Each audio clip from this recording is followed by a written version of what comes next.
Welcome to Sapientia. I'm James, And I'm Justin. and we have another Filling the Gaps episode for you. This is number 2.5. And so, last podcast full length episode, we talked about economics and the economy. And as a bridge between our next topic, which we'll reveal at the end of the episode, is the wage gap. So, fuck. So, what? So, what do we think about it? Is it real? Yes, we have to be really careful about what we say here. Okay. Not just because this is a politically touchy issue, but also because there's a lot of nuance in this discussion. It's not as simple as just saying women are paid less than men, because the actual reality of why women earn less than men includes a lot of different political and economic factors. So, to start with, we should just say what the pay gap is. If you take the median earning of all women working full time divided by the median earning of all men working full time, you get your gender pay gap. It's a percentage. It typically hovers at about 80%. So that means that for every dollar a man makes, a woman makes 80 cents. But again, this is including full-time workers of either gender, and it's including all full-time work, not necessarily the same. So, Right, and there's certainly a lot of room for nuance here. You know, you have occupation, you have years of experience. You know, do you actually, confront your boss about getting a raise, or do you just, sit at what you started at and just hope that every year you get your merit raise and that's just good enough? Because, fun fact, your boss isn't going to give you a raise unless you ask for it. yeah. And probably if you ask for it, you'll get a raise, assuming you're a good employee. So if you control for a lot of these factors, occupation, experience, your particular position in the company, your seniority, how often you ask for raises, you can control the gender pay gap down to 98%. So that means there's still 2% that is either accountable to some extraneous factor that we're not computing here, or due to genuine sexism. Now, does this mean we shouldn't care about it?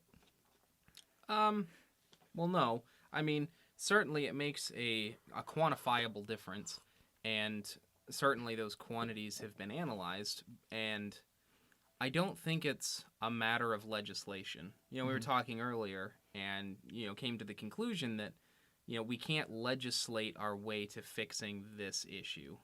There's just too much else to it than simply what the books say. Because the books say there shouldn't be one. And that's just the way it is. Like, that's been enforced. That's been around for how long was that legislation? It's been a while. I don't know if... Well, in any case, I don't know if there's any legislation that says you can't pay women less, but I do know that there is anti-discrimination laws that would, I think, broadly protect against certain things. Fair enough. But just to say, it wouldn't matter if there were or is this legislation. It's not in exact same position with exact same position, experience, and exact same qualifications. You typically find that they are being paid the same. So even with payment legislation, you wouldn't see significant shifts in the gender pay gap. Now, this does leave the question that, that 20%. There are some people who say that 20% difference is due to choices, right? Differences in their lifestyle and stuff. And some of this has a ring of truth to it. There are personality traits that you can map onto people, and these personality traits can actually predict the amount that a person would earn. if you are high in conscientiousness, high in narcissism, and low in neuroticism, you will have a higher income. And it turns out that these personality traits, high conscientiousness, high narcissism, and low neuroticism, you typically find men with those pairings of personality traits than women. Right. Women tend to be more conscientious, but they also tend to have a high neuroticism and low narcissism. I think you said it wrong. It's you have to have high conscientiousness, high high high narcissism, and low neuroticism. Yeah, that good old Jordan Peterson. Yeah. So, Well, I'm sure we'll get to him. well, incidentally, he's if I understand, he's one of those people who would argue that the gender pay gap is largely an artifact of um, gender differences, like biological gender differences. Correct? Absolutely. Yeah. I know his interview with Kathy Newman gets a lot of attention on the internet for one reason or another. I thought it was interesting, is all I will say. But he brings up that controlling for a lot of these, it does bring down the actual difference substantially, and that being a clinical psychologist, he, in his own words, the multivariate analyses have been done, which he loves to say, and I think it's funny, but he does have a point about it, that how you act in a workplace and your fundamental being definitely impacts certainly how people see you, and if people see you in certain ways, they will respect you or want to pay you more or less. So my position is not. It's a little more complicated than that, because where I always come back to is the way we structure society, as we had said in the economics episode, is largely a choice. I shouldn't. It's not quite so simple, but ultimately structures can change, right? As even capitalism can exist in multiple different forms, Right. and the type of economy we have does incentivize and disincentivize certain actions, certain behaviors, certain types of businesses. And if we see that women are disadvantaged because of their normal personalities in our economy, and women want to work or even need to for a lot of their families, it stands to reason that maybe the way our society is structured is not just. Absolutely. Yeah. I think it's interesting too, like the watching a video of Zimbardo talking about like masculinity and stuff like that, but just like broadly, the percentage of single parents and especially single mothers has gone up a lot, and that's one of the interesting things. Well, interesting, I guess, in one sense, that has come out of it is that single mothers presumably are working full time or maybe even more than full time. Certainly, I know plenty of people that I graduated high school with that were doing 60-hour weeks with a kid, and it was amazing to see them like have any hair left when they finally got into a situation where they weren't doing that. And so there's I guess that makes an interesting organization about how the economy gets structured in a way that even the average person would want to work more than full time in the kinds of jobs that the average person can get. Yeah. And certainly that disproportionately affects people who have less time to spend working. And while you mentioned that, there's one part of this I think is quite clearly a travesty, is the maternity penalty. Yes. So if a woman has a child, the amount of money she makes predictably decreases by about 4 to 6% per child. The opposite happens to a man. A man gains about 3%. A lot of this has to do with expectations about motherhood and fatherhood.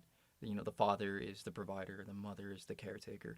But there's also the fact that women typically take maternity leave, which represents a loss in the amount of time that they work. And then afterwards, they tend to need more flexible time in order to spend with their family. Men, it's typically the opposite. They end up working more. And so per child, a man will get more opportunities as their boss, thinks they need more money, more work, whereas a woman would gets penalized because she needs to spend time with her family. Yeah, absolutely. And I think that's a very large reflection of what was going on in the 50s and 60s and 70s, of the single breadwinner household, where that was actually super lucrative for a lot of people. That kind of model actually made perfect sense because that's how a majority of households were structured.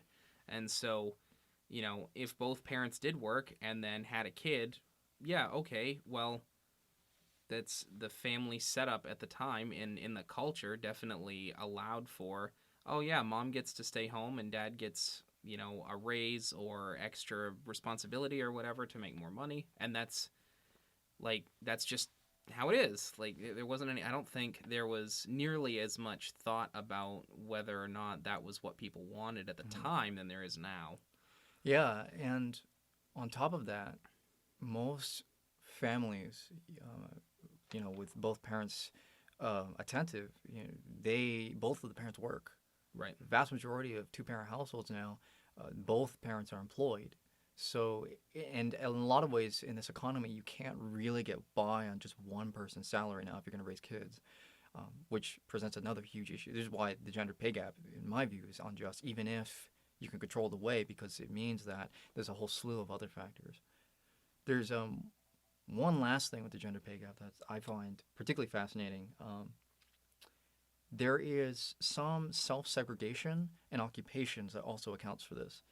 If you look at the highest paying careers, they are usually dominated by men, whereas a lot of care work that's less paid is dominated by women. So if you look at doctors, they're primarily men. You look at nurses, they're primarily women. And in my field, software engineering, it's almost entirely men. Um, and yet, all of my, at least in my office, all of my quality assurance coworkers and all of my secretarial coworkers are women. Yeah. Um, I noticed that in, being in math and physics. I think I've had, in 6 years, I've had one female math teacher. And, like, she's super smart. Like, hands down, one of the smartest math professors I've had. Like, absolutely. Um, if you're listening, Paula, thank you. Um, but, like, and I don't necessarily think that's a reflection of a university as an institution, because certainly there are plenty of women as professors, especially at University of Maine. Departments all over the place are, you know, very balanced, gender wise, but I think it's sort of a byproduct of that mentality of, the higher paying occupations typically being held by men, and those higher paying fields, like basically STEM fields just in general, are more male centric. And so, of course, you would expect to see more male professors, because that's, who's doing the research at the university, Mm-hmm. because they're the ones that got those degrees to get those jobs. Yeah. So, in terms of resolution, I do think that there are positive steps we can take in addressing the gender pay gap. And I don't think, as you had indicated, it stems from legislating away the gender pay gap. A lot of it comes down to uh, pol- political shifts, but also cultural shifts that need to occur. Um, Particularly, uh, well, a few things. That one big thing we can do, which might actually involve some legislation, is paid paternity leave. To deal away with the maternity penalty, we can allow men to take time off, and the countries that have implemented that, particularly Sweden and Rwanda, I believe, they are on the top 10 of the smallest gender pay gaps, and they have paternity leave laws. I think that if we implement this, taking time off of your family won't be seen as such a bad thing, or such a won't be strictly associated with women, and I think it would deal away with some of the costs there. Right, absolutely. And, like, I guess I've never quite understood why the stay-at-home parent was always such a, or became such a frowned upon thing lately. Hmm. Like, that was just kind of the way it was for a long time because, like we said before, single breadwinner households were a thing for a long time. And so, when did we suddenly get to where we said, oh no, if you stay home with your kids, it's bad? And it's even worse if you're a man. It's like, who cares who stays home and, fosters their children? Like, and we're going to have a little segment in the next episode, in the big long episode about fatherhood and masculinity and stuff like that to go along with the topic, because you know we well I'll save those takes for that take. Yeah. While we're here, as a short aside too, male parental involvement is associated with a lot of really beneficial child outcomes, particularly on postpartum depression.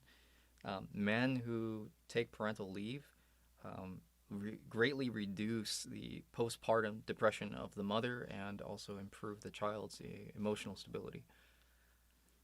We'll have links to the resources we're citing, all the stats and everything in the description below. Yeah, absolutely. Do we want to make a shareable link to the Google Doc or just post everything? We'll just post everything in the description. Fair enough. We'll also we'll link to our Facebook page too. We posted our Politiscales test results, and it got one engagement, and it was your girlfriend, which is fine.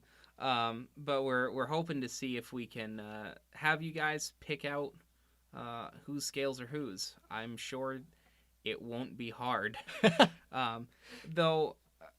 I don't know. I think we reveal much, but don't reveal much. So who knows? Yeah, yeah. The test said we were polar opposites. Yeah, which is funny because we definitely don't get along like polar opposites. But yeah, link to the Facebook page will be in the description also. Come check us out. We don't post a lot, but if we get some people who start begging us to post, maybe I'll do like a live stream on Facebook or something on my way to uni someday. Just like 7 o'clock in the morning, you just get like the bare brain, haven't had enough caffeine kind of rant. It'd be something, that's for sure. Well, you got anything more to say about the gender pay gap, James? Well, a lot of things, some of which I'll save for next time, but we have to be careful not to just make it a single issue topic. Mm-hmm. Absolutely. And anybody that spends any amount of time on the internet will see people, and especially it's usually feminists because they've taken this as their sort of call to action as a result of second wave feminism, but talking about how it's just one thing, or we just need this legislation and everything will be okay, or men just need to do this, or capitalism is the answer, is the criminal behind all of this going on. It's like all of those things play a part to some degree, but not any one of those things will fix the problem without destabilizing everything else potentially. Small changes here and there will go a long way to actually solving this problem, and everybody should just get paid good money for good work, and that's where I'm at. Yeah, and I think maybe I'm a little more aggressive about in my perspective, but I largely agree. The gender pay gap is overdetermined, which means that there are many causes for why it exists, and fully addressing it will require a multi-pronged approach, which will be some politics. Some of it might involve legislation. Others might involve changes in corporate leadership and the way we view particular behaviors like paternal leave. And it won't. I would love to say that we can just make an equal pay law and check off the box, but if we're going to solve, occupational self-segregation, we're going to need to change the way we do education. We're going to need to change the way in which we view particular professions. We're going to need to value caring professions more, and that's that's all really complex projects, which unfortunately I don't really have like, here's your solution. But identifying the problem is really important, and the gender pay gap is really insidious. And I believe it's a justice problem with how we structure society.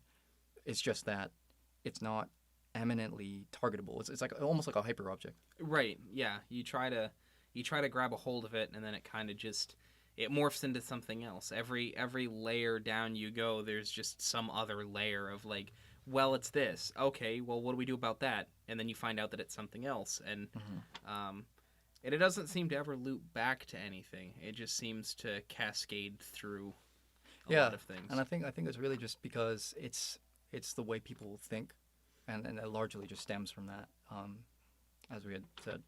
Absolutely, and certainly there's no shortage of sexism around,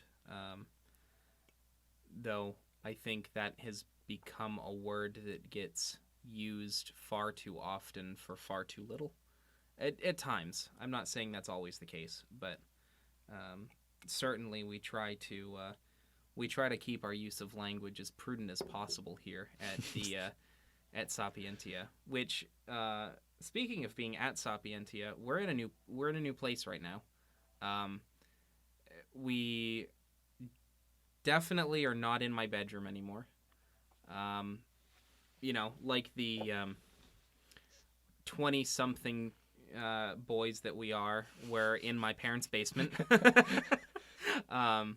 So we're down here. We got the drop cloths. It's nice and quiet. Hopefully the lighting quality and audio quality will be a little bit better now that I'm not recording in a room with hardwood floors. But that's not a reason you shouldn't support us. We would like a permanent studio, so if you've enjoyed this conversation, please consider supporting us on Patreon. Yeah, if you, for whoever becomes the first patron, I will send you a picture of me shirtless with whipped cream on my nipples. Yeah, you don't want to disincentivize them, man. Justin will be spraying the whipped cream on my... Oh, there it is. Yep. There's... I had to find the incentive somewhere. But no, seriously, if you like what we do, check us out on Patreon. We're going to start doing some, like, other fun things, like, just short little hot takes here and there about, random dumb stuff we hear on the internet or read in the news or things like that. Maybe even post a couple of Facebook conversations because they're fun sometimes. Yeah. So check us out, go other places to find us. We're not going to be on Twitter ever, so don't look there. Twitter's a cesspool, and anybody who doesn't think that should reevaluate how they think about Twitter. And as always, thanks for listening. Absolutely. Have a good one.